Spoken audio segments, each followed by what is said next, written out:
From the home offices of Ash and Flo, this is Unbillable Hours, a podcast about professional services marketing. Stick around to listen to our insights, tips, and best practices to improve your firm's marketing and even your career.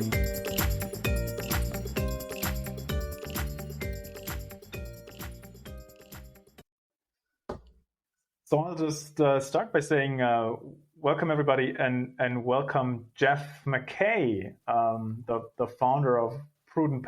And you're also co-host of another podcast, which is the Rattle and Pedal podcast. And maybe Jeff, you can say some more words to introduce yourself. I'll just say that I'm very excited to talk to you because I've been following you around the internet for quite a while, because you are, for me, a clear thought leader in the space of strategic marketing in the professional services field. And I would love to discuss or hear from you about certain concepts you've been speaking and writing about for quite some time, I think. So I hope you don't mind repeating it. But why don't you introduce yourself just a little bit and give people a bit of your background for starters? Well, thank you for having me. It's a pleasure to be here and to talk to one of Jason Malecki, my co-host, and my fans. So I think it's really cool. Let me see. You introduced me as Jeff McKay. Perhaps you should have introduced me as Don Quixote. That because I tilted at windmills. Yeah, we'll get to that, won't we? So I'm just a simple country boy turned global CMO in the professional services world.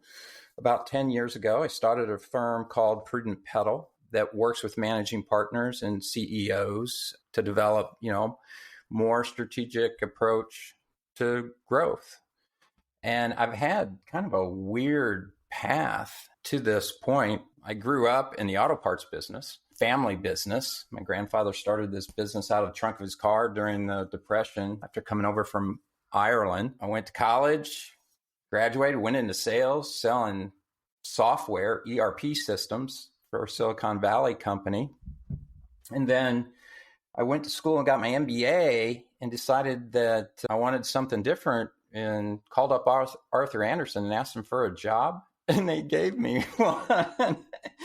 And my career in professional services started as a family business consultant. And I just progressed up through Andersen as a consultant. I was in their middle market practice. I headed that up globally.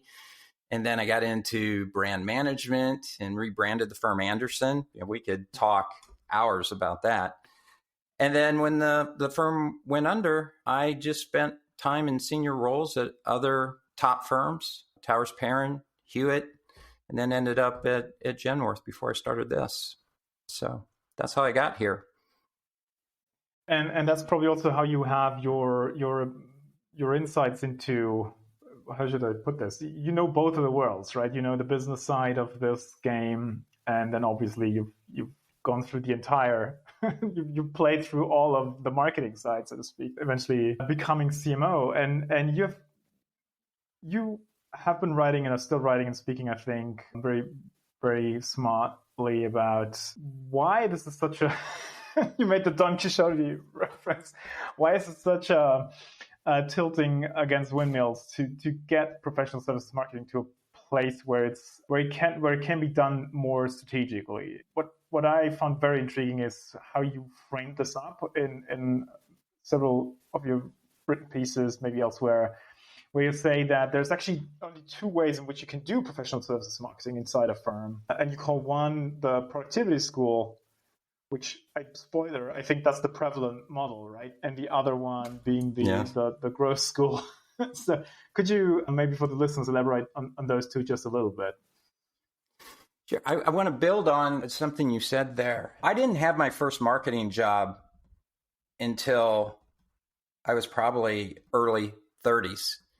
I grew up in operational technology and in sales roles. So my focus when I got to marketing was always on growth. Whereas I think most marketers kind of come in, yes, they focus on growth, but they're coming up through some marketing discipline, whether that's event management or copywriting or something like that. So my perspective was somewhat different. And because I had been on leadership teams and had operational responsibility, I think I had a much deeper business acumen than a traditional marketer. So that kind of informs my marketing perspective. So, having grown up in the auto parts business, I caught myself laughing one day in a meeting when we were discussing utilization and the way the partners talked about the consultants and the accountants going out on these engagements. It sounded like they were just talking about carburetors or spark plugs sitting on the shelf, of the auto parts business, right? There's our inventory and it has to turn. And it just struck me as really weird. And that got my wheels turning about how these completely different types of businesses were being run very similarly. So that kind of prompted the thinking into these two schools of marketing thought. And the productivity school is really the main school of thought in professional services firms. And it's built out of keeping highly paid consultants productive, right? Yeah. If you have a consultant billing out at $300, $400, $500 an hour, you don't want them doing, $40, $50 an hour work can be done by someone else. And marketing really is nothing more than order taking and making things pretty, because the consultants, the accountants, whatever, think they have all this marketing and strategy and growth stuff figured out. It just needs a nice wrapper around it. So marketing is seen as a cost center. The skills really are, communication and design. And the goal is just produce the stuff I tell you to get. Whereas the growth school is a completely different way of looking at marketing. And it looks at marketing as a strategic capability, a revenue generator. And the performance measures are really about strategic impact on the larger, and the skills that are required for a more strategic approach, business acumen, operational, strategy, technology types of skills. And marketing is moving that way in some degree, but for the most part, it doesn't. And it's not a point along some kind of life cycle where, you're a productivity school, you just haven't matured enough to be strategic. These are worldviews that firms have about what marketing is and how it should be used. Are you saying there's no hope of shifting a firm from one to the other, or is that too dark of you? I'm saying there's little hope. There really is. There really is. And the way it does happen is you have to have a CEO who comes in, a managing partner who says, no, marketing should be driving the growth of the business, giving us a deeper understanding of the client base and the markets and our competition. And the CEO and the leadership team has to set higher expectation for performance. Otherwise, you'll just stick in one school or the other. But it takes, senior leadership, and particularly a marketer who can really deliver that schools of thought outcomes that they're looking for. It's not impossible, but it takes place at the highest level. There are easier jobs to get. Yeah. But right. I tell you, it is what it is.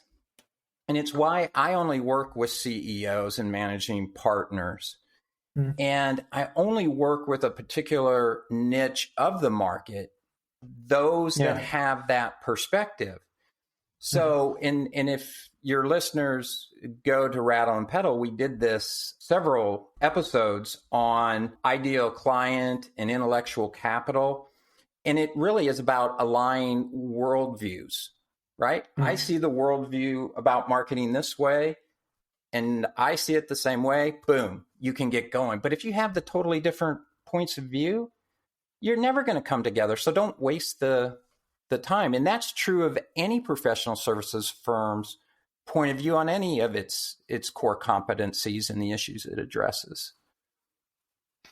This is it's fascinating. like the angle you come into to work at it, would you say that there is, you call it the niche, is there a change there, or is it shifting? Is there more senior leaders becoming interested in more strategic marketing? Would you say that over the last couple of years maybe, or is it still a small niche and not much change? It's still a small niche, but it is expanding. And I think it's the result of the, general digitization transformation of businesses. If firms don't adjust, they're going to be left behind. And COVID made that so self-evident because the marketing and growth engines were not equipped to work in a truly digitized environment. And there was such a mad rush for support into the market.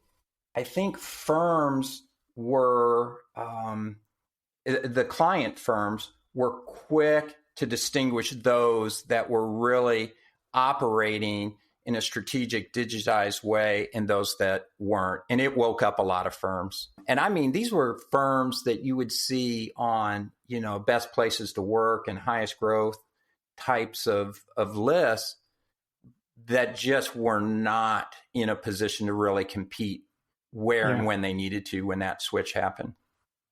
You mentioned COVID, which I think was certainly an accelerator. And maybe to add to your point, what I saw quite a bit was with COVID shifted a lot of stuff to digital, and that made it very clear whose emperor has no clothes on. Like that's a smaller effect, but I made lots of jokes about the quality of content and how you suddenly could see who had something viable. Because if you pay to be on a stage at, I don't know, making this up, CS in Las Vegas, right? And there's a captive audience there because people paid handsomely for the tickets and there'll be lunch afterwards and so forth. And you give a boring keynote, no one's going to leave. But port this to a, excuse my English, crappy webinar, and you see the people drop off 10 minutes in. So I think besides the forcing people to truly digitalize, there was also sort of a reality check on who truly had sort of original thinking that could keep people engaged in this very, very measurable environment where it becomes brutally clear whether or not your content is clicking, I think. If I interrupt you for a sec, Flo, if you remember that as COVID hit, one of the first things that happened was McKinsey put out like a metric ton of like COVID related content. People reacted to it quite badly. They did not like the kind of content that they put out. They were just like, this doesn't really help. What are you trying to do? What are you trying to say here? And I'm talking about the early content that they put out. Which they adjusted really quickly, though, didn't they? They didn't adjust quickly, but people were talking about it for longer than the time they took to adjust. Okay. Well, I had them down and I think that's sort of kind crushing of it. I was profoundly impressed with, and I get what you're alluding to. Like some of the early pieces were like a bit opportunistic, maybe even, I don't know, but there was a lot of good stuff. And I'm still impressed by the publishing efforts. They were just cranking out pieces. It was amazing. Some other firms, but that's a question. Like volume versus quality in those cases, right? Yeah, but yeah, Jeff, bring us back to you. So thanks for the introduction to the Productivity School, Growth School, and the bit of hope, right? that there might be a change to the latter one. But you have another concept which honestly opened my eyes quite a bit as I was working with the business of a variety of firms and struggling.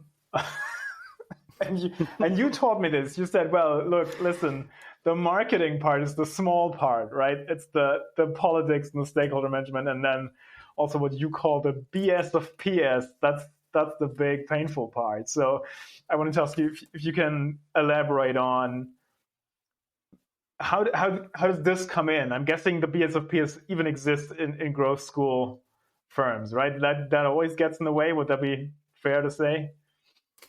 Yes, it's like oxygen. No matter what firm you're in, the BS of PS is, it's the operating culture, the environment in which these incredible firms operate. And like I said earlier, coming out of this, kind of staid traditional bricks and mortar automotive industry into, where I manage 75, 80 product lines and, retail operations and warehouse operations and all of that stuff, into this world of intangible solutions, that it's a unique operating environment for what I think is the quintessential organizational structure, the pure knowledge-based firm. But there's two dimensions to the BS of PS, which is, and I use it, and I have friends who are close to me in this industry that berate me for the use of this word, but I think it's the right word. It is a dysfunctional environment. And you can read the piece on BS of PS and why I chose that word, but it is dysfunctional because it's suboptimal. It has so much potential, but it's not reaching its potential. And there's two reasons for that. There's this convergence of these two dimensions. And the first one is structural. And those of us who are in professional services, and this is particularly true the bigger a firm gets, is the structural elements tend to be made up of things like a matrix. Those larger firms are going to have a practice, they're going to have a geography, they're probably going to have an industry. And where do you play in that structural element? They're generally partnerships. So there's this equality or perceived quality of decision-making, ownership, if you will. And we're selling these intangible and fungible, probably more importantly, solutions, right? One day Accenture has it, the next day IBM has it, or McKinsey has it, or Deloitte has it, because all they have to do is come up with the equivalent acronym and put a PowerPoint together in their business, right? So you have those structural elements, and there's several more that go into that. But utilization is another big one. But there are this human element that I think is even more important. I am convinced people could argue against this. I have no empirical evidence whatsoever, but I think there's a certain personality type that's drawn to professional services, a much more heady thinker, perfectionistic, like to be right, orderly type of personality that comes in. And it's driven by unique incentives. I mean, we as human beings are all driven by some fear, but I think there's a certain type of personality that comes into professional services that's incredibly smart, but incredibly insecure at the same time. And when it's combined with those structural elements, you get some dysfunctional behavior as people try to get needs met and be successful. Because all these people that are coming into professional services have lives of success. They're valedictorians. They're top of their class. They've gone to the best schools. They're used to success. So those things come together and they create this environment of dysfunction. And every firm has it. The degree is different, but it has it because they name it, right? You may say, tell me about your culture. Well, we have a culture where we eat our own. We just call it leverage. Yeah. I kind of want to hear your opinion on this, Jeff, because I have not had like a history of just working in professional services. That's not my specific background, but my father did. Mm-hmm. And I've noticed something kind of common when I'm working in professional services, that they don't really practice what they preach. Like all the transformations, organizational and everything that you see that they run, they don't run any of that internally. Most of them don't. And the people who run these for the others, they are terrible at doing it for themselves on a personal and, on the organizational level. I'm not really sure why that is, given the fact that they're so good at like advising people. Well, maybe it's that they're good at advising people and implementing it for themselves. The other thing I've noticed is that when you work for the clients, they take even on professional services side, you know that these transformational jobs take multiple years to finish. They're very rarely like a 1 month, 2 month job. And on the client side of things, you basically have to like work to get funding. You've got multiple meetings, management level meetings to like figure out how fast do you need to move on this, how slow, depending upon like, various environmental, business, etc. need. When you're in a professional services organization, they don't really look at the needs of the company. They're just like, a new person comes in, I'm going to completely transform this function of the company or this part of the business. They just rush into the whole thing. And it's just like this whole self-reflection aspect kind of seems to be missing, in my view. But I wanted to hear your take on that. I think that's a great illustration of the human condition.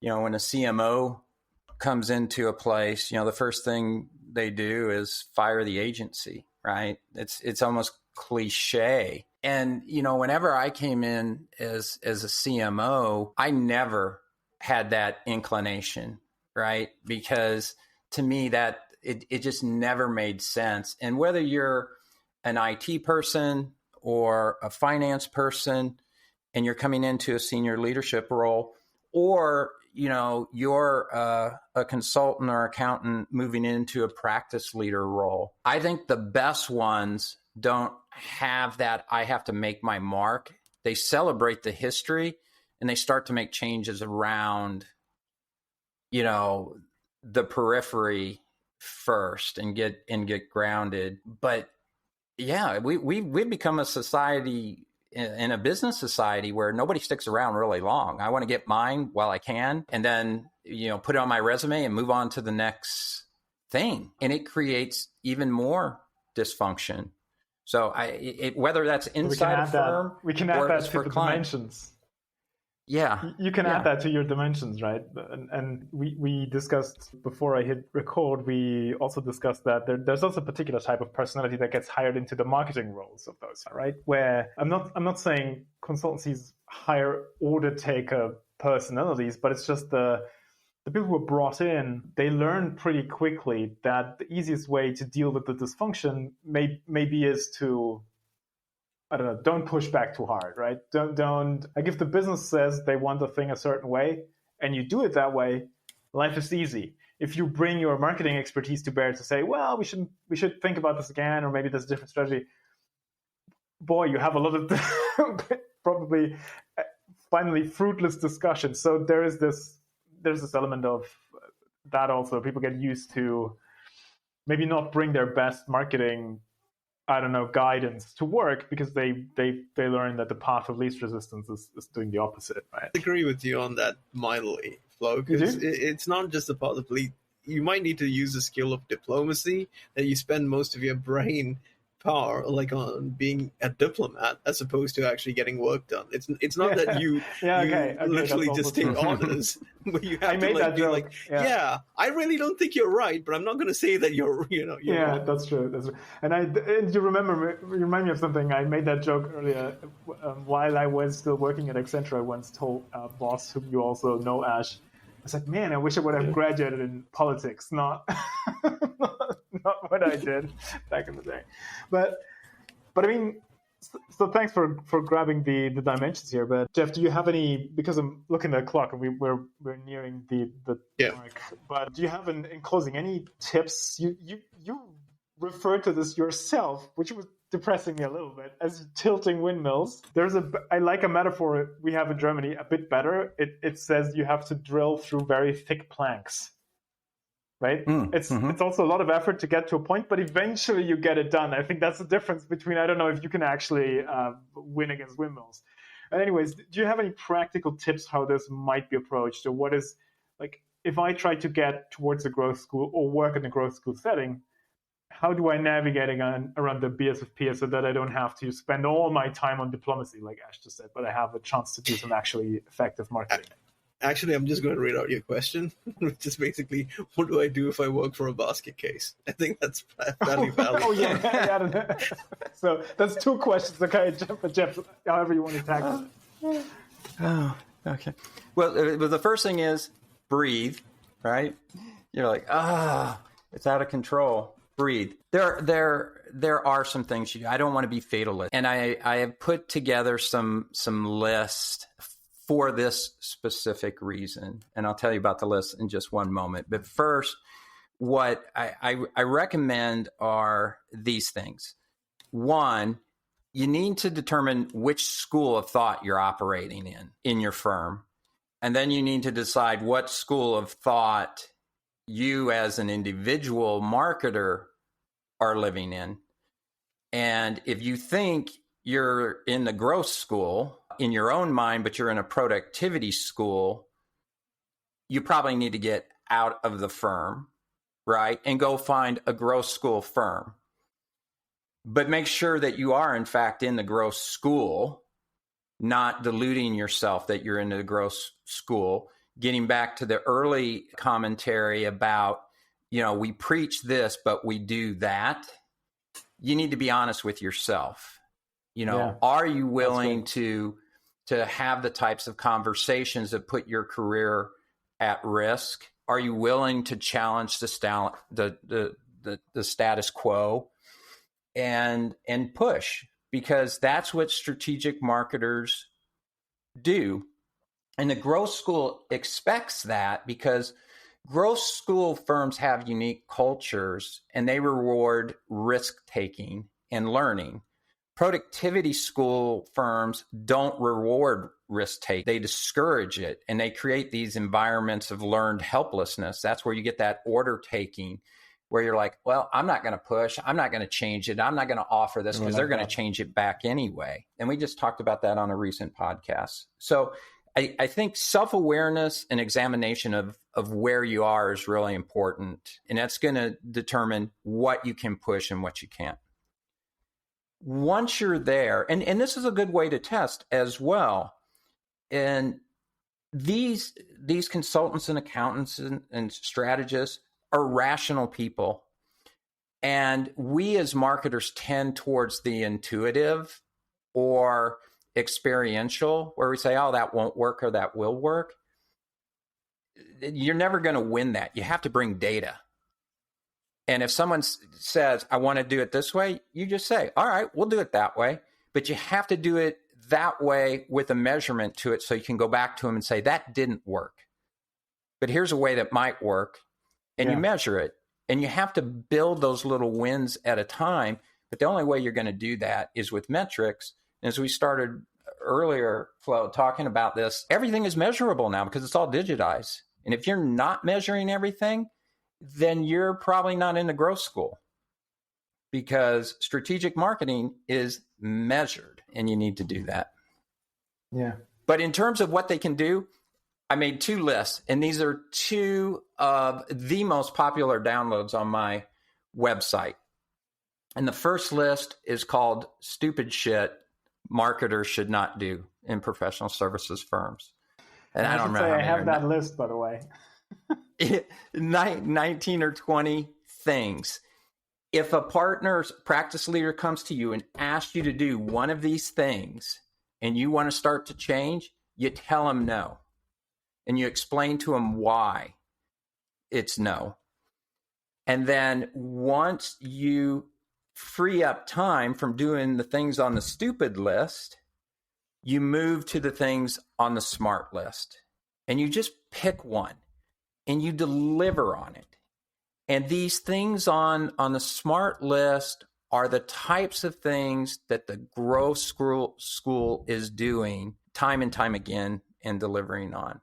So if you want to move, from the productivity school to the growth school, you got to take some risks. You got to push back. You got to stop doing the stupid shit, and you have to start doing the smart stuff. And I don't know, maybe I'll give you a link and you can put it in the show notes and share it. We will. And I think you answered the basket case question for Ash, which was if there's no fit between the schools of the firm and your own, you got to find another place. Life's too short to work in the wrong school or push against the wrong school. All right.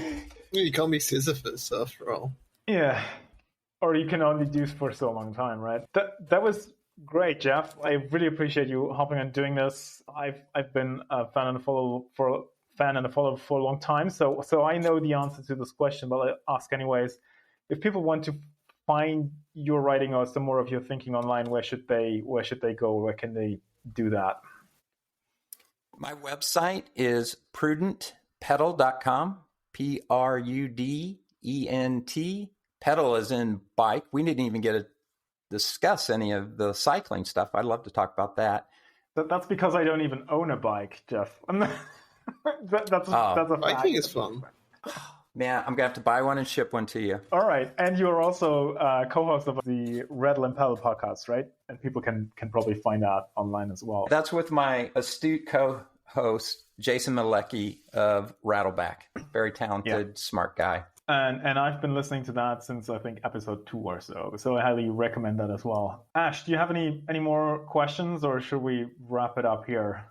I know Jeff's No, I think it's been a really good episode, and I think you actually gone over the time, so I'm not going to extend it further questions, even if I've got one. We'll take that offline.